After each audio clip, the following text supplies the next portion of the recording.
Hello friends, आज हम पढ़ने वाले हैं बौद्ध धर्म के बारे में। अगर आप किसी भी एग्ज़ाम की तैयारी कर रहे हैं तो ये वीडियो आपके लिए बहुत ज़्यादा इम्पोर्टेंट होने वाला है, क्योंकि मैंने ऐसे प्रश्न लिए हैं जो बहुत ही इम्पोर्टेंट हैं और पिछली भर्ती में पूछ लिए गए हैं और आगे पूछने की प्रबल संभावना है। हम मोस्ट इम्पोर्टेंट 20 क्वेश्चंस के बारे में बात करने वाले हैं जो एसएससी, कांस्टेबल, दिल्ली पुलिस, पटवारी, आरएस तथा ऑल एग्जाम, अगर आप किसी भी एग्जाम की तैयारी कर रहे हैं तो ये वीडियो देखिए। बौद्ध धर्म से संबंधित प्रश्न इस टॉपिक से बाहर नहीं जाएंगे, ठीक है। मैंने आपके लिए ये बहुत ही अच्छा प्रयास है एजुकेशनल क्रांति का। एजुकेशनल क्रांति आपके लिए बहुत ही अच्छा प्रयास कर रही है, क्योंकि जो पिछले एग्जाम में प्रश्न पूछे गए हैं उन प्रश्नों को बनाने के लिए बहुत ज़्यादा मेहनत लगती है। इसलिए आप इस वीडियो को बहुत बार देखें और इसको रट ले, घोट के पी लें इन प्रश्नों को। तो देखिए, सबसे पहले हम क्या करेंगे, इसको इम्पोर्टेंट चीज़ को पढ़ेंगे और उसके बाद में हम प्रश्नों का बुद्ध किस वंश से संबंधित हैं, गौतम बुद्ध ने महान परिनिर्वाण कहाँ प्राप्त किया, ये सारे प्रश्न पढ़ेंगे। उससे पहले थोड़ा सा हम इंट्रो देख लेते हैं बुद्ध धर्म के बारे में।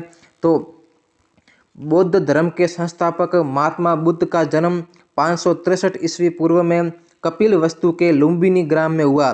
तो जो बौद्ध धर्म के संस्थापक हैं महात्मा बुद्ध, उनका जन्म कब हुआ तो 563 ईस्वी में।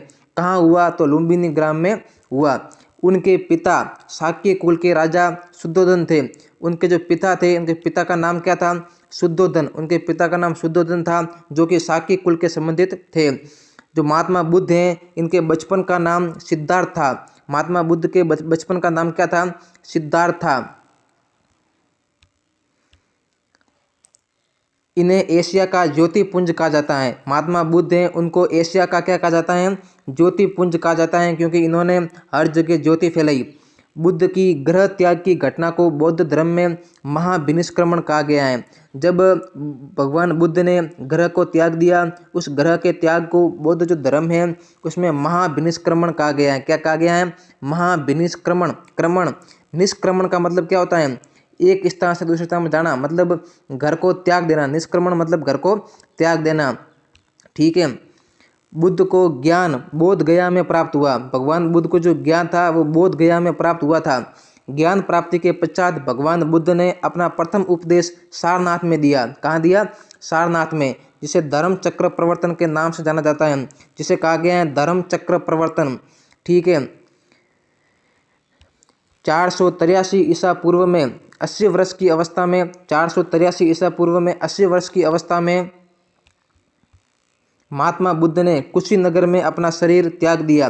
बुद्ध ग्रंथों में इस घटना को महापरिनिर्वाण कहा गया है। महापरिनिर्वाण किसे कहा गया है, जब भगवान बुद्ध ने कुशीनगर में अपना शरीर त्याग दिया था। इस त्यागने की जो घटना है इसको कहा गया है महापरिनिर्वाण, ठीक है। अब हमने इसका इंट्रो देख लिया है। अब बढ़ते हैं प्रश्न नंबर पहले पर। भगवान बुद्ध किस वंश से संबंधित थे, तो जो भगवान जो बुद्ध थे वो शाक्य वंश से संबंधित थे। किस वंश से संबंधित थे, तो शाक्य वंश से संबंधित थे। गौतम बुद्ध ने महापरिनिर्वाण कहाँ प्राप्त किया, गौतम बुद्ध ने महापरिनिर्वाण कुशीनगर में प्राप्त किया। कहाँ प्राप्त किया, कुशीनगर में। प्रश्न तीसरा, भगवान बुद्ध का वास्तविक नाम क्या था, तो भगवान बुद्ध का वास्तविक नाम सिद्धार्थ था। प्रश्न चौथा, किस स्थान पर भगवान बुद्ध ने अपना पहला उपदेश दिया, तो जो सारनाथ हैं वहाँ पर भगवान ने सबसे पहला अपना उपदेश दिया। कहाँ पर, सारनाथ। देखिए इसको आप याद कैसे करेंगे, सारनाथ मतलब सार दिया। भगवान ने क्या दिया, सार दिया। सार मतलब उपदेश दिया। तो किस स्थान पर भगवान बुद्ध ने अपना उपदेश दिया, तो सारनाथ में दिया, ठीक है। बढ़ते हैं प्रश्न नंबर 5वें पर। त्रिपिटक ग्रंथ किस धर्म से संबंधित हैं। त्रिपिटक जो ग्रंथ है वो बौद्ध धर्म से संबंधित हैं। त्रिपिटक ग्रंथ किससे संबंधित, अगर आपसे पूछ ले कि त्रिपिटक ग्रंथ किससे संबंधित हैं, तो वो बौद्ध धर्म से संबंधित हैं। प्रश्न नंबर 6, गौतम बुद्ध की शिक्षाओं का संकलन किस बुद्ध ग्रंथ में किया गया है। भगवान बुद्ध के जो शिक्षाओं का संकलन है वो किस ग्रंथ में किया गया है, तो सूत पिटक में। सूत पिटक में क्या किया गया है, भगवान बुद्ध के शिक्षाओं का संकलन। भगवान बुद्ध के शिक्षाओं का संकलन कहाँ किया गया है, सूत पिटक में किया गया है। बढ़ते हैं प्रश्न नंबर 7वें पर।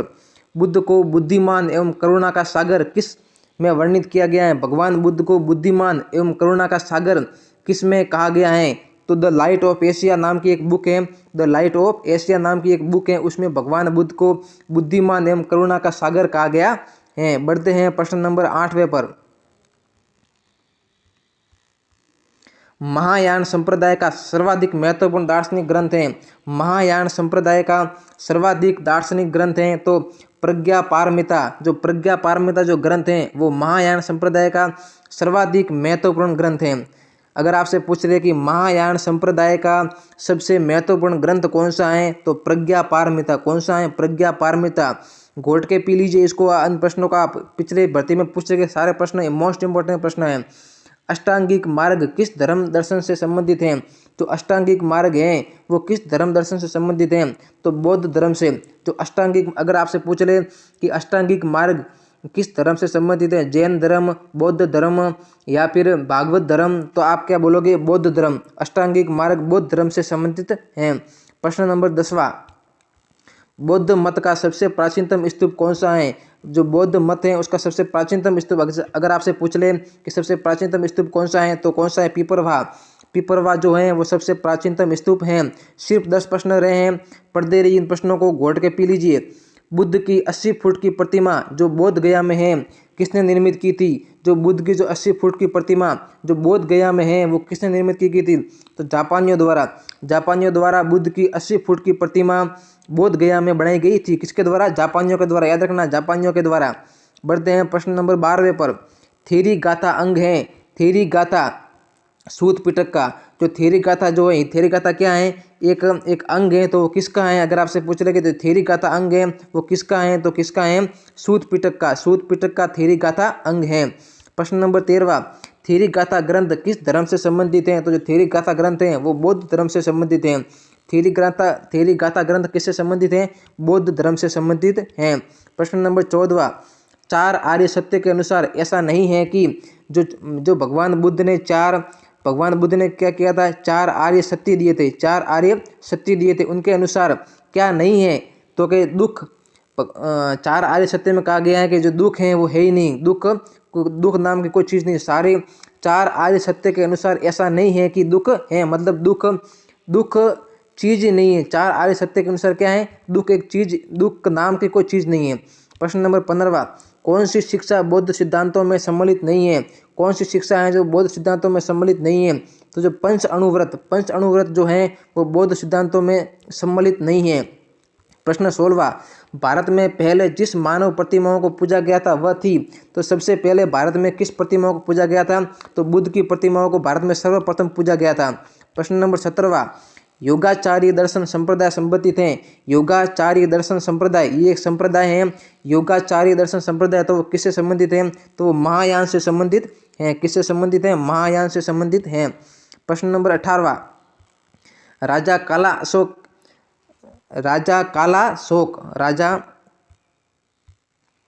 कालाशोक के समय कौन सी बुद्ध समिति हुई? जो राजा था कालाशोक, नाम क्या था? क्या नाम था उसका? ये सॉरी, इसका थोड़ा सा, इसको आप कालाशोक लिख दीजिए। कालाशोक मैंने लिख दिया, ये क्या? कालाशोक है। तो जो कालाशोक जो राजा था उसके समय कौन सी? तो कालाशोक के समय द्वितीय समिति हुई। क्या हुआ दोस्तों? जो बुद्ध समितियाँ हुई थी, 4 बुद्ध समितियाँ हुई थी, उनमें से ऐसे कौन से राजा थे जिसमें कालाशोक के समय कौन सी बुद्ध समिति हुई थी? तो कालाशोक के समय द्वितीय बुद्ध समिति हुई थी। ठीक है। प्रश्न नंबर 19वां क्या है? किस बौद्ध संगति के उपरांत महायान संप्रदाय का उत्कर्ष हुआ? किस बौद्ध संगति के अनुसार महायान संप्रदाय का उत्कर्ष हुआ? तो जो चतुर्थ संगति थी, चतुर्थ के दौरान बौद्ध संगति के उपरांत महायान संप्रदाय का उत्कर्ष हुआ। प्रश्न 20वां, किस शासक के काल में चतुर्थ बौद्ध संगति का आयोजन कश्मीर में हुआ? किस शासक के काल में चतुर्थ बौद्ध संगति का आयोजन कश्मीर में हुआ? तो कनिष्क के समय। कौन सा राजा? जो कनिष्क था उसके समय चतुर्थ बौद्ध संगति का आयोजन हुआ। तो अगर पूछ रहे आपसे कि कहाँ हुआ था, तो कश्मीर में हुआ। ये 20 प्रश्न मोस्ट इंपोर्टेंट प्रश्न है। अगर आपको ये 20 प्रश्न अच्छे लगे हो तो चैनल को सब्सक्राइब और लाइक जरूर करें। बहुत बहुत धन्यवाद। Thank you.